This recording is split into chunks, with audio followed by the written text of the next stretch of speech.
And hello, everyone. Welcome to my YouTube channel. I'm Thomas, aka MrWartburg. Alongside me, as always, is Patrick, Mr. Fusion. Greetings and salutations. It's trailer time, I guys. forgot the AKA there between your names. Anyway, Uh, we just got done recording roughly an hour and 20-minute podcast, our show Wartburg and Fusion Entertainment Review. We did episode 51. So forgive me if my speech isn't super enthusiastic because we just got done recording for a long time. But what we're going to do here is while Fusion has watched this, I believe, once, I don't know how I many may, times.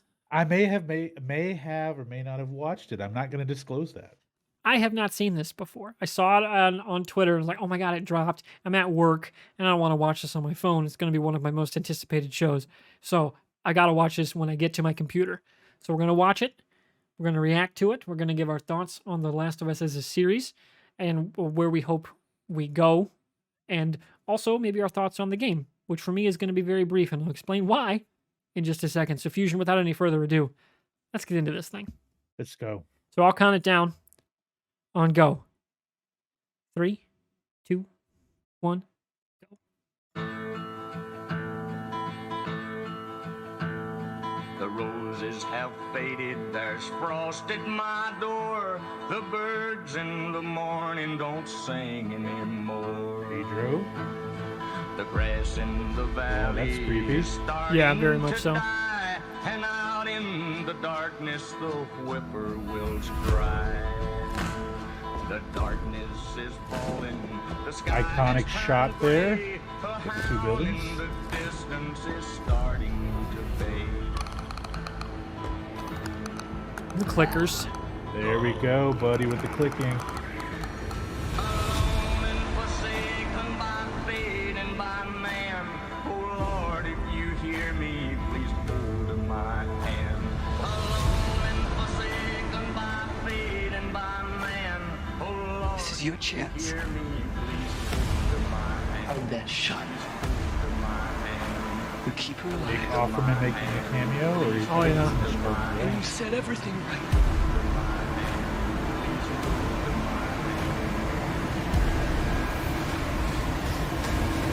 Looks like we're gonna get the iconic opening scene from the game. That was a good look at the clicker there. Yeah, it was. Save her. You can save her. Oh, please understand. Oh, No And we firm have- date, just the year. no firm date. Nope, no firm date, man. Dang, that Just was a good get ready, trailer. it's coming at some point. I'm gonna go which back to that means- shot with the yeah, clicker. Well, right there. Got it. Nailed it. First try. There you go. Damn. This show's gonna look fantastic. Well, the guy behind Chernobyl, that HBO show. Oh man, that was series, just fucking visceral. Like He- with all the he- radiation. Oh, he's doing he's directing this, so the effects are gonna have the same type of like theme to them, like just ruined bodies. So I'm look, man. Obviously, it's a great choice of music, fits the tone of the show. mhm. I was very curious when they casted both Pedro Pascal and Bella Ramsey to be the two leads, just because it felt like, okay, did she get it? Did she make her way in through Game of Thrones? But everyone loved her in Game of Thrones. Yes. She has a ton of charisma. Let's see how she works without the English accent. Let's see how it works for her. Will she be doing kind of a a twangy accent, or are I we would gonna get imagine. that? But then again, who little bit. knows? Like it Who doesn't knows? have to be. Pedro Pascal is obviously going to be Joel, so his story is going to be interesting to see how far they carry it. I wonder, do they start with the intro of the game, or is that interspersed throughout the episodes, and we finally get the reveal like in episode 6? Yeah, like they're living in this world already, right? Like they're living in this world and part of the trying to survive. And you gotta, and like that's where like his catharsis is, reconciling what happened with his daughter and now this girl, and that's when he like decides to like really embrace, helping her and like seeing her as his daughter. Yeah. And that's when we maybe see the full picture of what happened to his daughter. Yep. Because the game, of course, starting out as it does, I mean, that is fucking like just such a gut punch right away. Yeah. And it's Yeah. actually one of the only parts of the game I've played. Because I've never played Really? either of them. Not all the way Really? through. I've watched Okay. them be played. I know most of the story. Like from 1,000 miles away, I can hear Nick Schwartz being like, "What the fuck?" And I do intend to play them.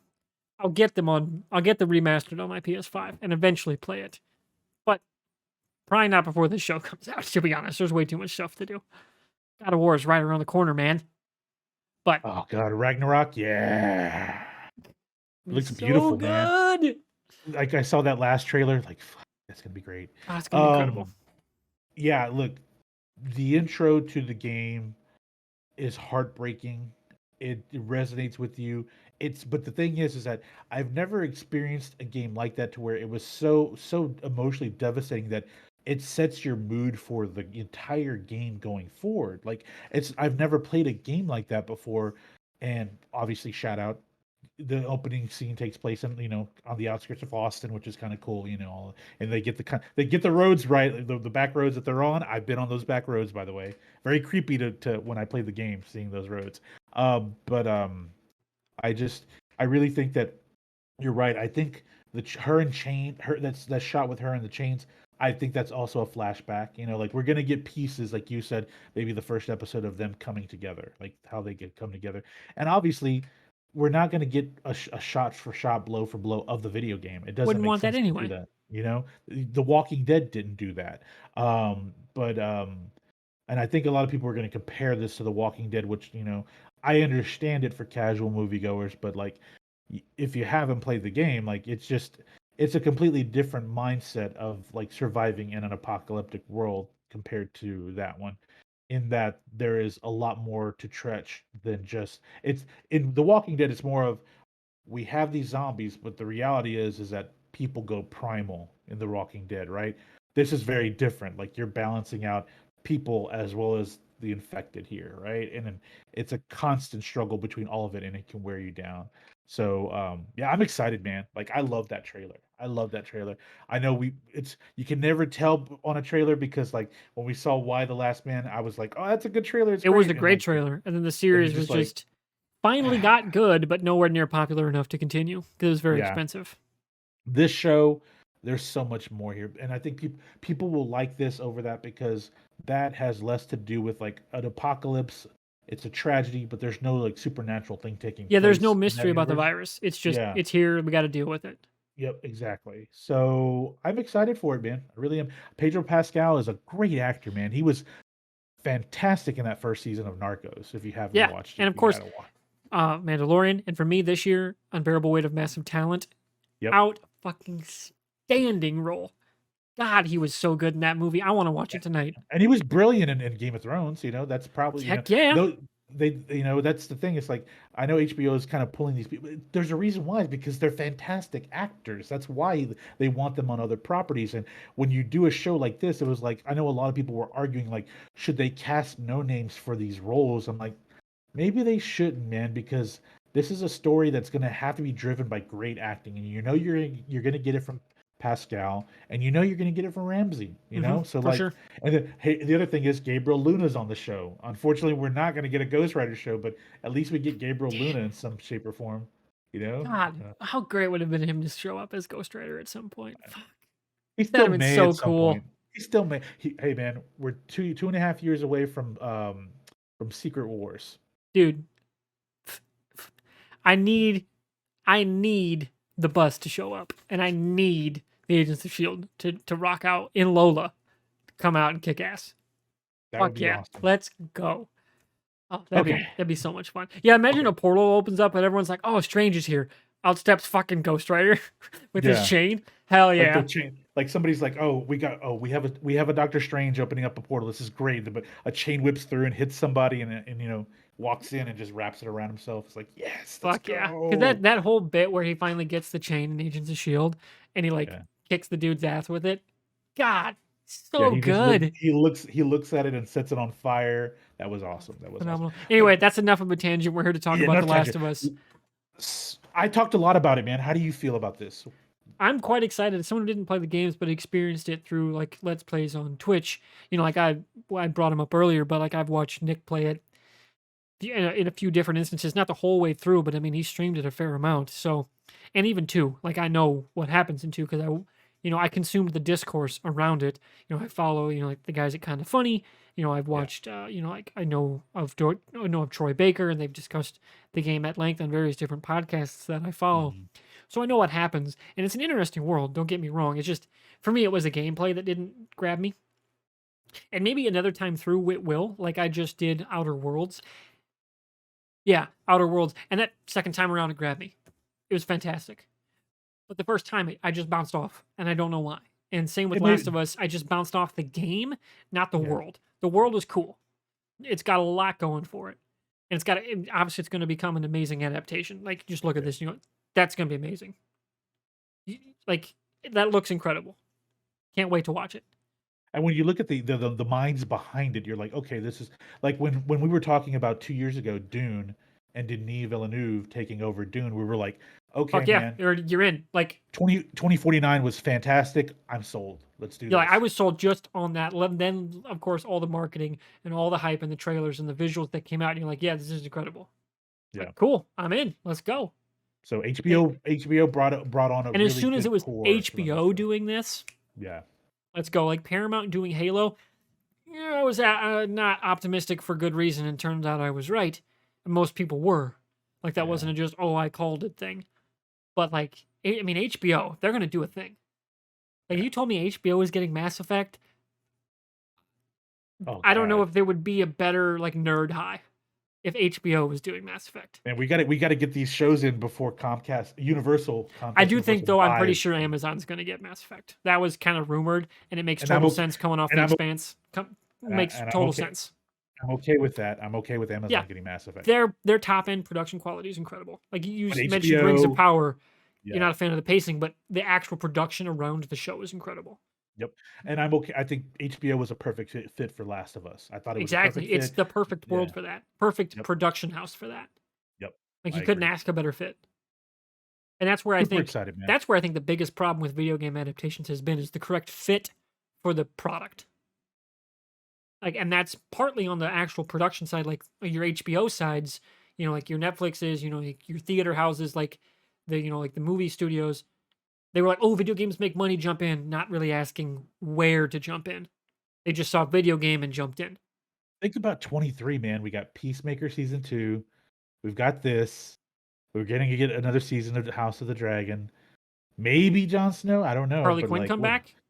Harley Quinn's coming back for probably the final season. Maybe. I would Uh, assume it seems like that's a likely yeah. place to wrap up. Though season 3 was Um, phenomenal. Yeah. Yeah, man. HBO Max is really throwing out some good shit right now. Yeah, man. while everything burns down around them, they're Mhm. still cranking out good shit. Yes. So yeah, Next year's don't gonna be a good year, man. yeah This until year they was a get good sold to year for Comcast content. and we all want to kill ourselves. Don't do that. This That year was a was a- joke. I shouldn't make those kind of jokes. I understand. Yeah, I know. This year was a good year for content, but next year's going to be another good year. We're like I mentioned this before. We're in a great golden, we're in a new golden. Yeah, it's all, age do we of, want to call this like the shows. platinum era? I Because we think had the Platinum's a golden good one. era. Like that was, Yeah. the Shield, like Justified era, like Deadwood era, right? Yeah. Now we're in a new era. It's like the streaming era, but that sounds shitty. Let's just call it, fuck it. Let's call it the platinum era. I'm okay with that. Because we had Platinum era, Silver so- Age, got Golden Age. Now we're in the Platinum Age. I say it started off in '99 with The Sopranos. Or we could say- That's Golden Age of cable, though. Okay, that's true. Like What- once we what- moved from cable to, because like now streaming has more viewers. Okay, So now we're in a new era. Streaming is the king, not cable. so obviously it was in late aughts, early 2010s. I would say where Game this of Thrones even is the dividing So- line. Okay, so that started what in 2012? Ish, yeah, that sounds right. Yeah, I think so. Because that was a It's a good- show that was very much consumed through streaming. Or you too. could say 2008 because we had Mad Men and we had Breaking Mad Bad Men was come out. AMC. Yeah, like, they're network. those were they're network. cable. Those They're- were cable. Those were cable. I'm talking Is- streaming is the platinum era. Okay. I want to say maybe House of Alright. Cards. House of Cards, Game of Thrones. They came out around the same time initially. Yeah, let's just say let's That's say that's our House- demarcation line. okay. From The there on, streaming we've been in the platinum platinum era era. is around 2012 when Game of Thrones came out. You heard it here first, everybody. Yeah. 12 years later, you heard it here first. It's already been dubbed. All right, let's get out of here. It's been a good little mini episode breakout on YouTube. Of course, if this kind of content piques your interest, we do a podcast we record roughly every other week. It's called the Warburg Infusion Entertainment Review. We call it Wafer. Should be sure to subscribe here on YouTube. For those, you can check out our playlist for all the prior episodes. And of course, subscribe to stay up to date with future episodes, which we generally stream live over at twitch.tv/MrWartburg. That link will be in the description below. Right now, I got to hit the restroom. Fusion, do you want to play any Apex after this? Unfortunately, I've got work early in the morning, man. Fair enough. I also do too, Those and are I probably life. shouldn't. But I might play something after this. So everyone on stream, stick around. I'll go to a break screen, but stick around. And everyone on YouTube, see you around.